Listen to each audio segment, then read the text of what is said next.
السلام علیکم۔ پروگرام آئینہ کے ساتھ طاہر احمد بھٹی آپ کی خدمت میں حاضر ہے۔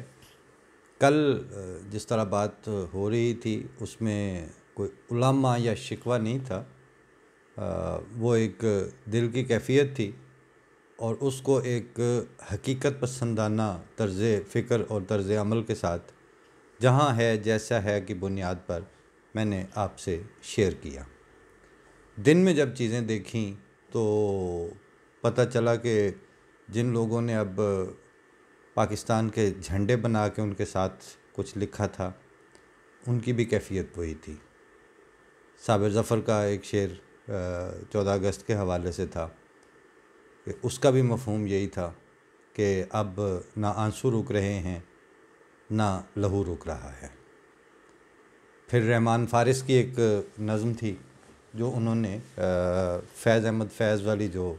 مشہور نظم ہے، لازم ہے کہ ہم بھی دیکھیں گے، گائی بھی گئی ہے، غالباً اقبال بانو نے گائی ہے کہ جب راج کرے گی خلق خدا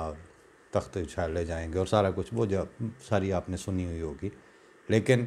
رحمان فارس نے اس کے اسی مضمون کو مصرع در مصرع لے کے تو جواباً بھی وہی بات کی ہے کہ کب دیکھیں گے، کیا ہوگا، وہ کسی وقت اس تسلسل میں آپ کو سنا بھی دیں گے، انشاءاللہ پیش بھی کر دیں گے۔ لیکن سر دست یہ کہ وہ آواز اکیلی نہیں تھی، جس طرح کی کل بات کی گئی تھی وہ اکیلی نہیں تھی، یعنی اس کی بنیاد کسی شکوے پر نہیں تھی، بلکہ جس طرف بات جا رہی ہے، جس طرف اب سلسلہ چل پڑا ہے،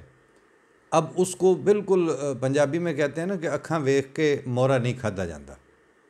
کہ جب آپ آنکھوں سے دیکھ کے تو زہر کی پڑیا کیسے پھانک سکتے ہیں، آپ کو پتہ چل جاتا ہے کہ یہ نہیں ہو سکتا۔ تو اب چونکہ وہ زہر پھانکنا پڑ رہا ہے لوگوں کو، اور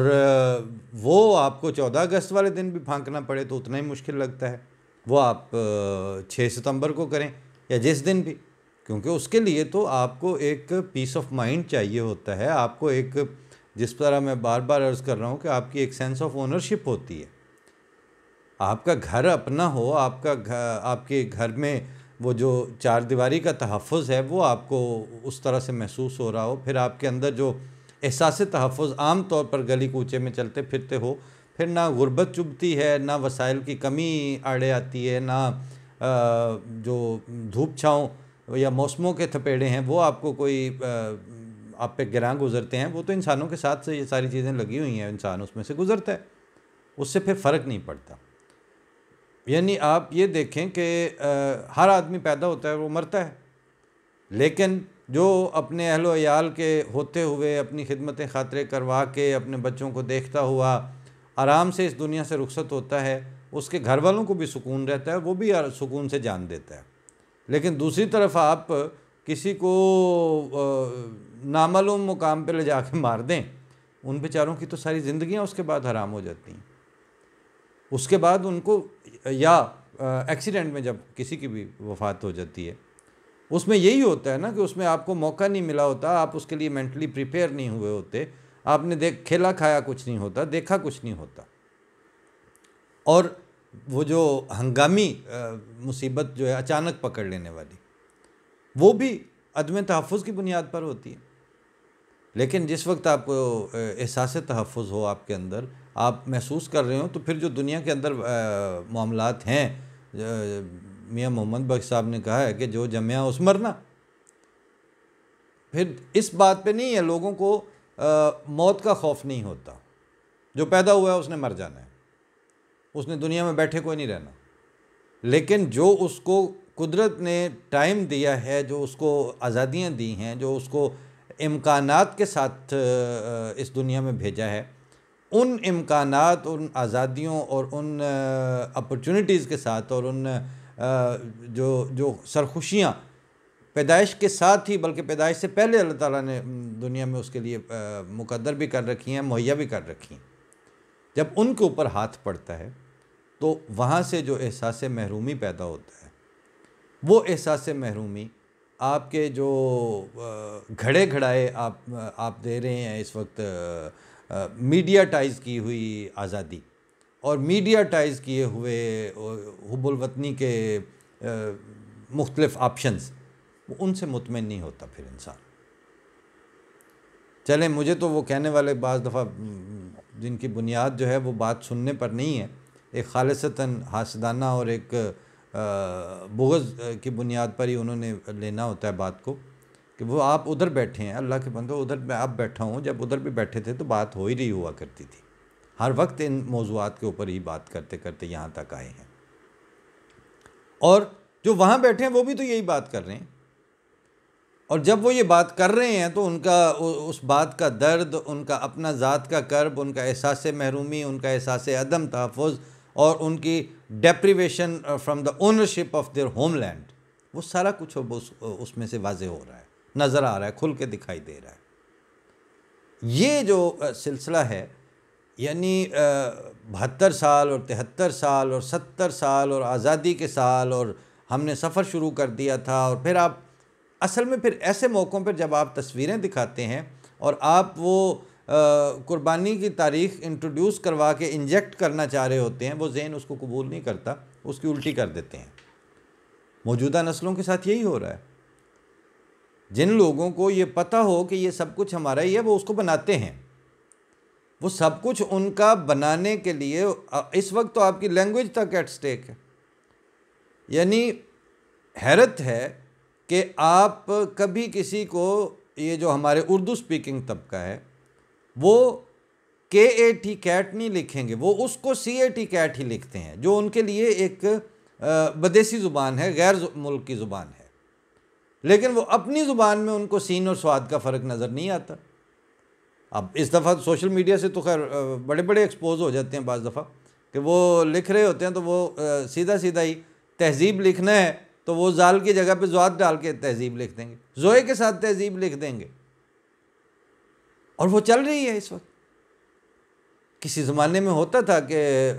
چونکہ وہ میڈیم محدود ہوتے تھے، تو آن ایئر اگر ریڈیو پر یا ٹی وی پر کسی چیز نے جانا ہے تو اس کے ہجے اور اس کے تلفظ اور ان ساری چیزوں پہ دھیان دیا جاتا تھا. اب تو وہ کوئی بات نہیں ہے. حیرت یہ ہے کہ وہ، یعنی ہمیں کوئی اتنا زیادہ افسوس نہ ہوتا کہ آپ اگر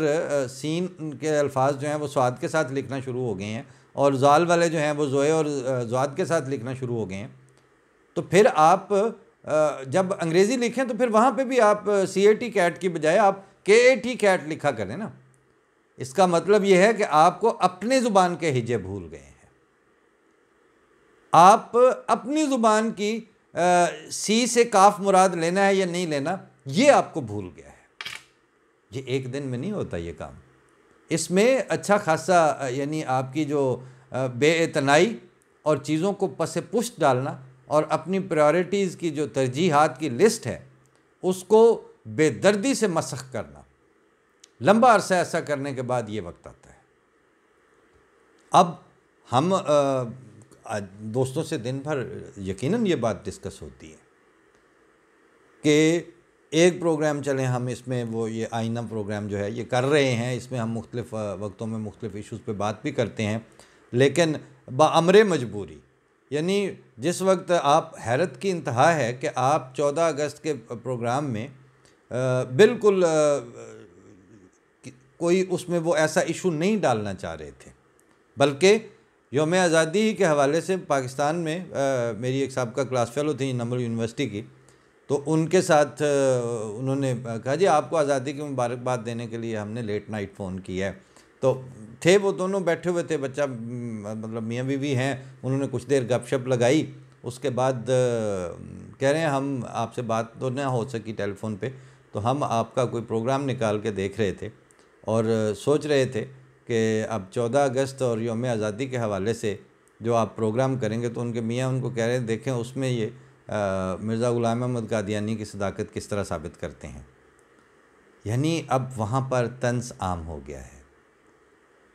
اور ہم سے یہ توقع رکھی جا رہی ہے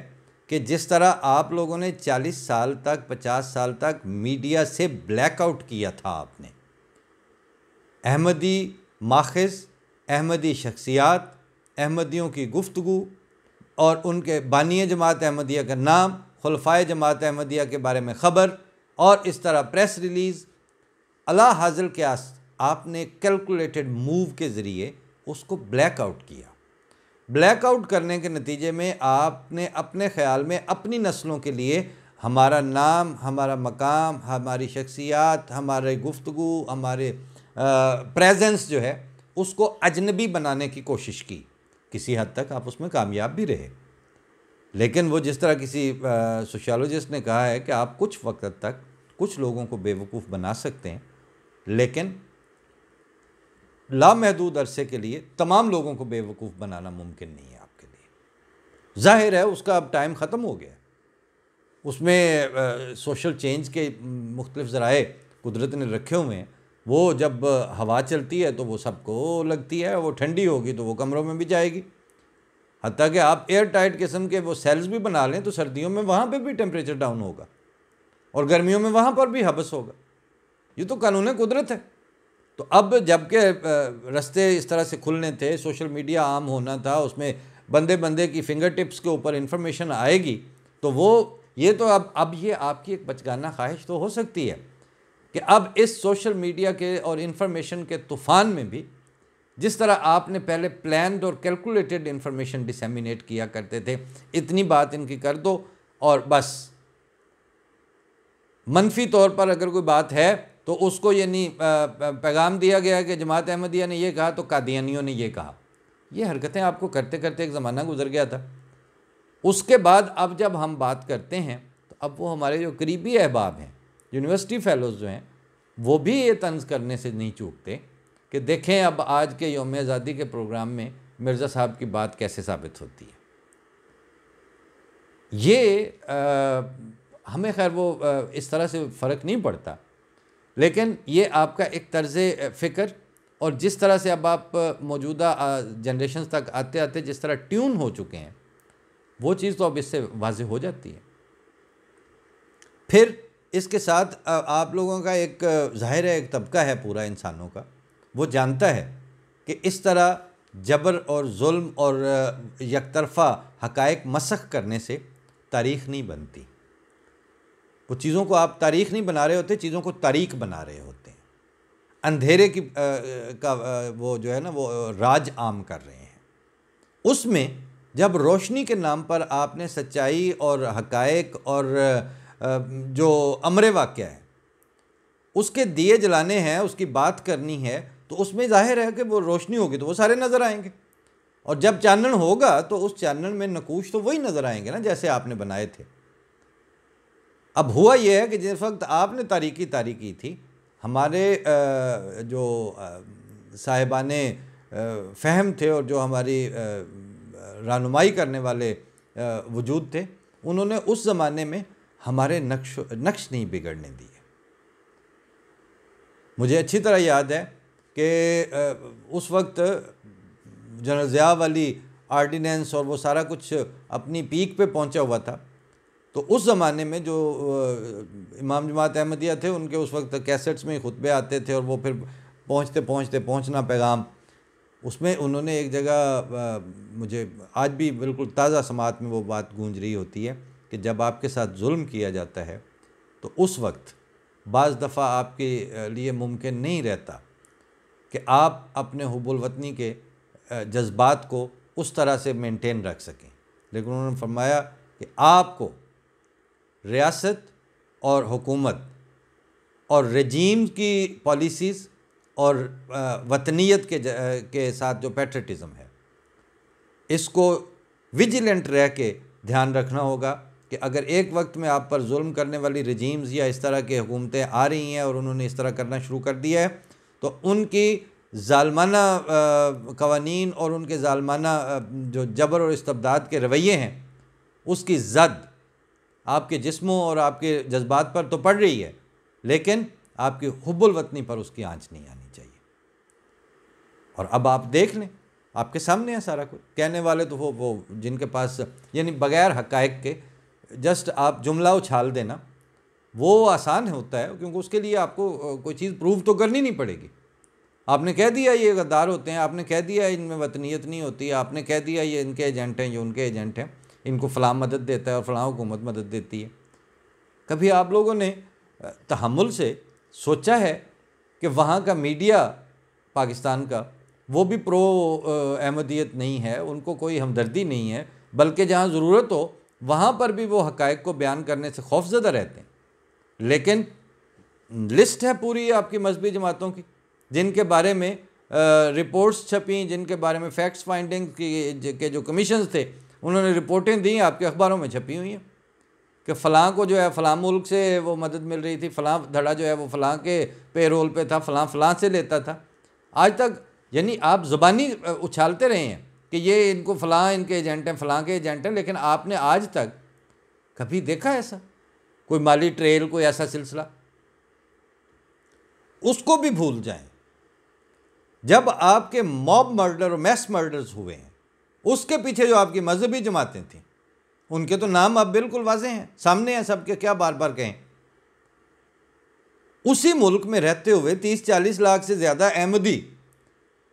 اتفاق ہے یہ پورا کہ آج تک ایسا واقعہ جو ہے کبھی کسی ایک واقعے میں بھی اس کے ڈانڈے یا تانے بانے، یعنی آپ دیکھیں کہ کسی کی جو جڑیں ہیں وہ اس کے ڈانڈے جا کے منصورے میں ملتے ہیں، کسی کے رائے ونڈ میں ملتے ہیں، کسی کے وہ اپنا مریدکے میں جا کے ملتے ہیں۔ اسی ملک میں رہتے ہوئے کبھی ایسا اتفاق نہیں ہوا۔ کیوں نہیں ہوا؟ اس لیے کہ اگلوں کو پتہ ہے ہم کون ہیں، اور آپ نے جدھر سے مرضی سیکھ کے بات کر دینی ہوتی ہے، اور اس بات کو کر کے آپ نے اس کو ہوا بھی دے دینی ہوتی ہے، اور پھر آپ کو یہ دھڑکا بھی لگا رہتا ہے کہ اب یوم آزادی اور پاکستان اور پیٹریٹزم اور اس طرح کی گفتگو میں دیکھیں اب یہ بانی جماعت احمدیہ مرزا غلام احمد قادیانی صاحب کا نام کس طرح سے اس میں شامل کرتے ہیں۔ میں نے ایک دن پہلے بھی گزارش کی تھی کہ سلیم کوثر کا ایک شعر سنایا تھا کہ گمنام سے ہی مرکزی کردار تو ہم تھے، پھر کیسے بھلا تیری کہانی سے نکلتے۔ آج اس کے ساتھ اس کا دوسرا شعر بھی سنا دیتا ہوں کہ تارے جو کبھی اشک فشانی سے نکلتے، ہم چاند اٹھائے ہوئے پانی سے نکلتے۔ آپ کے مسائل کچھ اور ہیں، آپ نے دیکھا ہوا کچھ اور ہے، تو اس کے بعد پھر یہی کچھ ہوگا۔ ہماری جو سوچ ہے یا ہمارا جو کنسرن ہے وہ یہ ہے کہ اتنے کام وہاں پہ ہونے والے ہیں، بہت ابتدائی روڈیمنٹری لیول پہ، چھوٹے سے چھوٹے دائرے میں، یعنی آپ چشم تصور میں صرف وہی جس طرح آپ نے وہ ویڈیو عام ہوئی ہے دیکھی ہے درختوں والی، آپ کسی جگہ آرگنائزڈ وے پہ درخت لگانے کا پرائیویٹ جسے پارٹیسپیٹری فارسٹری کا پروجیکٹ کہتے ہیں، آپ وہ شروع کر دیں، آپ کو وہ بھی کوئی نہیں کامیاب ہونے دے گا۔ آپ کے اس کے اوپر بھی وہیں کا تھانے دار، وہیں کے اسسٹنٹ کمشنر، وہیں کے ادارے، وہ آپ کے ان جائز این او سیز سے بھی کے راستے میں دیوار بن کے کھڑے ہو جائیں گے۔ ان چیزوں کو کون ٹھیک کرے گا؟ آج میں نے کہیں پڑھا کہ جی وہ پڑھا کیا مطلب باقاعدہ خبر دیکھی کہ مذہبی امور کے وفاقی وزیر نور الامین یہ کہہ رہے ہیں کہ فلاں فلاں جو مسائل ہیں ان کے پیچھے اسرائیل کی فلاں لڑکی جو ہے وہ سوشل میڈیا پہ اس طرح کر کے تو پاکستان میں مذہبی منافرت کو ہوا دے رہی ہے۔ مجھے صرف یہ بتائیں کہ جن پاکستانیوں کو یہ پتہ چل چکا ہے کہ ہمیں اسرائیل کے ایجنڈے پر فلاں عورت جو ہے اس کی سوشل میڈیا پوسٹس کے ذریعے سے آپس میں لڑایا جا رہا ہے، وہ لڑنا بند کیوں نہیں کر دیتے؟ آپ کا یعنی اب اس سے کوئی پوچھنے والا نہیں ہے نا، وفاقی وزیر بھی ہوئے، داڑھی بھی ہوئی، اور اس کے بعد پیر نور الامین بھی ہو گئے، ان سے کس نے سوال اٹھانا ہے؟ آج دن میں وہاں پہ ایک سینئر میڈیا اینالسٹ سے بات ہو رہی تھی، تو انہوں نے کہا کہ جی ابھی کل پرسوں کی بات ہے کہ وہاں ایک ہائی پروفائل کی پاکستان میں پریزنٹیشن ہو رہی تھی جس میں وفاقی وزیر تعلیم شفقت محمود جو ہیں انہوں نے پریزنٹیشن دینی تھی، عمران خان بیٹھے ہوئے ہیں ایز وزیر اعظم، تو وہ جو ایک یونینمس اور ایک جیسے نصاب کے حوالے سے، تو انہوں نے جب یہ پہلا فقرہ بولا اپنی اس پرائم منسٹر کو دی جانے والی پریزنٹیشن میں کہ ہم نے نصاب کو اس طرح ترتیب دیا ہے کہ اس میں یونینمسلی یکساں طور پر ہر لحاظ سے جو تعلیم ٹیکسٹ بورڈ اور آفیشلی اداروں اور اسکولوں اور کالجوں کے ذریعے دی جائے، اس کی بنیاد، اس کے ڈانڈے، اس کی جو کیفیت ہے وہ پاکستان کے آئین کے ساتھ مطابقت رکھتی ہو، اس پہ بنیاد ہو اس کی۔ تو وہ جیسے پرائم منسٹر صاحب یوں کر کے اپنا بریفنگ لے رہے تھے اور پریزنٹیشن، تو یوں جناب پورے فوراً پلٹ کے، کیوں یہ آئین کے اوپر کیوں،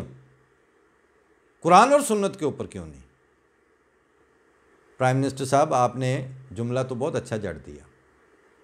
لیکن جس دن سے آپ نے حلف اٹھایا ہے، میں نے اس دن سے یہ کہہ رہا ہوں کہ آپ کو خود پتہ نہیں ہے کہ قرآن و سنت کیا ہوتے ہیں،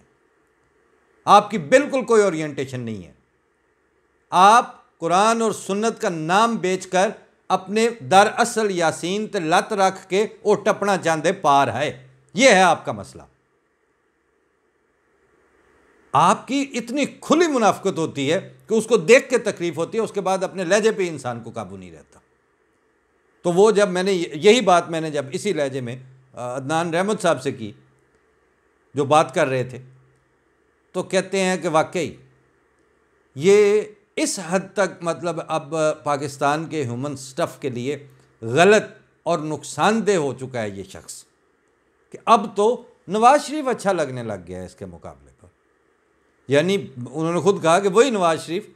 کہ جس کے ممبر نے اسمبلی میں کھڑے ہو کے، وہ عمران جو بھی تھا، اس نے ایکسٹرا جوڈیشل یا ماورائے عدالت بلکہ ود ان عدالت قتل کو قانونی حیثیت دینے اور بل بنانے اور رولنگ دینے کے لیے کل پورا دن تقریر کی، وہ نون لیگ کا ایم این اے تھا، اور نواز شریف کو اس کی تردید کرنے کی توفیق نہیں ہوئی۔ کون ہے اس میں جو اس وقت اب اس وقت ایک قتل گاہ میں کنورٹ کرنے جا رہے ہیں پاکستان کو؟ اس میں آپ کہتے ہیں کہ آپ کے ترانے پڑھنے کے پیچھے ہم آپ کے نعرے مارتے ہوئے آپ کے ساتھ شامل ہو جائیں، اور آپ نے جو جنریشنیں تیار کی ہیں 40 سال میں، وہ اب چاہتی ہے کہ ہم اپنے مطلب کہ جہاں سے ہمیں امن، محبت، آشتی اور برداشت کی تعلیم ملی تھی، جنہوں نے ہمیں یہ بتایا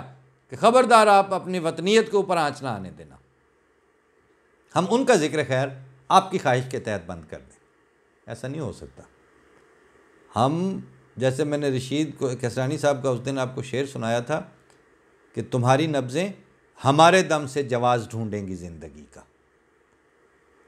کہ لکھنے والے نے لکھ دیا ہے مریض تم ہو طبیب ہم ہیں۔ اور اگلے پروگرام میں آج میں نے وہ گل نوخیز اختر کی وہ گل نوخیزیاں قسم کا ایک عنوان سے کالم تھا، وہ مجھے پروفیسر طاہر ملک صاحب نے میرا نام سے ٹیگ کر کے بھیجا، تو اپنا ظاہر ہے ان کا تو گڈ فیتھ میں انہوں نے یہی کہا کہ یہ آپ کے گویا حق میں لکھا گیا ہے، وہ ہمارے حق میں نہیں تھا۔ وہ جماعت احمدیہ کو اتنی یعنی زمین سے بھی نیچے دفن کر کے اس طرح کا سٹف نہیں ہے ہمارا۔ ہم کھلے لوگ ہیں، بالکل صاف ستھرے سے، اور ہم صرف یہ ہے کہ وہ سروں کے اوپر چڑھ کے ناچنا ہمیں اچھا نہیں لگتا، لیکن ہم پاکستان بنانے والے ہیں، ہم پاکستان کے بانیان میں بیسک رول ادا کرنے والے ہیں۔ ہم استحکام پاکستان میں 1948 والے اس میں بھی ہم شامل تھے فرقان بٹالین کی صورت میں، ہم 65 میں بھی پاکستان میں ٹینکوں کے نیچے لیٹنے والے محاذ پر ہم تھے، آپ نہیں تھے۔ ہمیں اس طرح کا جب گل نوخیز اختر جس طرح کر کے بتا رہے ہیں نا کہ وہ عبداللہ نام کے کریکٹر میں، اس پہ میں پورا پروگرام الگ سے ابھی بعد میں اگلا پروگرام کروں گا، ہمارے اوپر بات کرنی ہے تو جو ہم ہیں اور جو ہمارا پیڈسٹل ہے اور جس وقار کو ہم نے 125 سال میں محنت کر کے اور اللہ تعالیٰ کے فضلوں سے حاصل کیا، اس کو ملحوظ خاطر رکھ کے ہماری بات کرنی ہے تو کیا کریں۔ آپ کو اگر وہ خوف ہے کہ آپ نے اگر کھلی اور صاف اور سچی اور سیدھی بات کی تو آپ مارے جائیں گے، تو لولی اور لنگڑی بات کو ہم آپ کی کبھی قبول نہیں کریں گے، نہ ہمیں وہ اس کا شوق ہے۔ آپ کی ہمیں سپورٹ نہیں چاہیے، ہمیں اللہ تعالیٰ کی سپورٹ کے بعد آپ کی سپورٹ اگر آتی ہے خدا کے فضل سے تو وہ ٹھیک ہے، لیکن آپ ہمیں لولے لنگڑے طریقے سے اور ایک مریل قسم کی وہ کمیونٹی وہ کے طور پر، ہم پاکستان میں وہ نہیں ہیں۔ ہمارا ہے پاکستان، ہم اونرشپ رائٹس رکھتے ہیں وہاں پہ، اور یہ بات وہاں دن میں تو ٹیلی فون پہ تو زیادہ کھل کے ہوئی، اور وہ موصوف نے کہا بھی، عدنان رحمت صاحب کا یہ کہنا تھا کہ اب اگر ہم لوگوں نے اس ملائیت اور اس انتہا پسندی سے بچنا ہے تو ہمیں اب وہ جو ہم بیک فٹ پہ رہے تھے نا آپ لوگوں سے تعلق پیچھے رکھنے، اس سے ہٹنا پڑے گا، ہمیں فرنٹ فٹ پہ آنا پڑے گا۔ وہ ڈائنامکس لوگوں کو نظر آ رہی ہیں، ان ڈائنامکس کے ہوتے ہوئے اب بچت اس طرح نہیں ہوگی کہ وہ گلے نو خیزیاں کر کے تو آپ نے ہمارا کہیں، کوئی ضرورت نہیں ہے سر، شکریہ آپ کا۔ بات سیدھی اب کرنی پڑے گی کہ آئین نے ایک اصول طے کیا تھا، اس کے جو آرٹیکلز ہیں وہ باڈی اور فریم بناتے ہیں، اس میں گارنٹی کیا گیا تھا شہریوں کے شہری حقوق، جان مال کے اور اپنا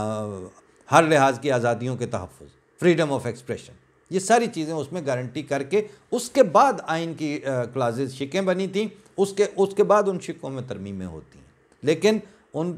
پہلا جو فریم ورک تھا اس میں یہ گارنٹیڈ ہیں کہ کوئی چیز ان شکوں کے خلاف، ان آرٹیکلز کے خلاف نہیں بن سکے گی، کوئی شک اور کوئی ترمیم۔ آپ نے اس کے خلاف شکیں بھی بنائی ہیں، آپ نے اس کے خلاف ترمیمیں بھی کی ہیں، وہ کر کے اس کے بعد کوئی حد ہوتی ہے۔ ایک انسان کو چلنے پھرنے کا، اس کو زندہ رہنے کا، کام کرنے کا، کاروبار کرنے کا، دکان کھولنے کا، دکان بند کر کے گھر آنے کی سیفٹی اور حق نہیں ہے، اور آپ اسمبلیوں میں کھڑے ہو کے ناچ رہے ہیں کہ جناب اس کے لیے آپ کون سی قربانی کر رہے ہیں، میری جائیداد بیچ کے اس کو ہیرو بنا دیں۔ مجھے اس مقتول کے ساتھ وہ سلسلہ نہیں ہے، مجھے پاکستان کے زندہ انسانوں کے ساتھ تعلق ہے کہ جب آپ اس کو ایک اصول بنا لیں گے، اس کے بعد کس کی جان اور مال وہاں محفوظ رہے گا۔ ریاست کو اپنا کردار ادا کرنا پڑے گا، اور وہ اب اس طرح کر کے بریفنگز لیتے ہوئے پرائم منسٹر اگر یوں کر کے کہہ دیں گے نا قرآن اور سنت پر نہیں، کیوں نہیں؟ قرآن اور سنت کا آپ جس دن لا اکراہ فی الدین قد تبین الرشد من الغی، ان چیزوں کی طرف آئیں نا پھر واپس۔ قرآن کریم تو آپ نے کبھی اس کو پڑھا ہے اور کب اس پہ غور کیا ہے؟ سنت محمد مصطفیٰ صلی اللہ علیہ وسلم نے آپ کو کب اجازت دی ہے کہ آپ اس طرح لوگوں کے قتل عام کرتے پھریں؟ سنت محمد مصطفیٰ صلی اللہ علیہ وسلم نے آپ کو کب حق دیا ہے کہ ایک بندے سے آپ کا کوئی لین دین نہیں، کوئی اس کے ساتھ آپ کی لڑائی نہیں ہے، کوئی جھگڑا نہیں ہے، اس کو اس کے عقیدے کے نام پر دکان بند کرنے سے کے بعد وہ گھر نہ پہنچے اس کو راہ چلتے قتل کر دیں؟ قرآن و سنت نے آپ کو کس دن کہا ہے کہ آپ ایک طبقے کے لیے بالکل کوئی حقوق نہیں اور باقیوں کے لیے آپ حقوق لے کے بیٹھے ہوئے ہیں؟ قرآن و سنت نے آپ کو کس دن آپ یہ اجازت دی ہے کہ قرآن نے تو آپ کو فرمایا کہ جب وَإِذَا حَكَمْتُمْ بَيْنَ النَّاسِ، کہ جب تم انسانوں کے اندر حکومت کرو تو وہ شریعت سے نہیں، وہ عدل کے ساتھ کرو۔ آپ اس وقت نعرے بازی اور آپ اس وقت اپنے آپ کو جو اپنی ساکھ بچانے کے لیے قرآن و سنت آگے رکھ رہے ہیں، آپ رکھتے جائیں، ہم بتاتے جائیں گے آپ کو قرآن و سنت کا کوئی پتہ نہیں ہے۔ فی امان اللہ۔ اللہ تعالیٰ پاکستان کو ان منافقت کے ساتھ گورننس کی ٹیکٹکس اور اس طرح کی پالیٹکس سے اور اس کے شر سے اب محفوظ رکھے۔ پاکستان ہمارا ہی ہے، ہم ہیں ادھر ہی ہیں، کہیں نہیں جا رہے۔ فی امان اللہ۔ السلام علیکم ورحمۃ اللہ۔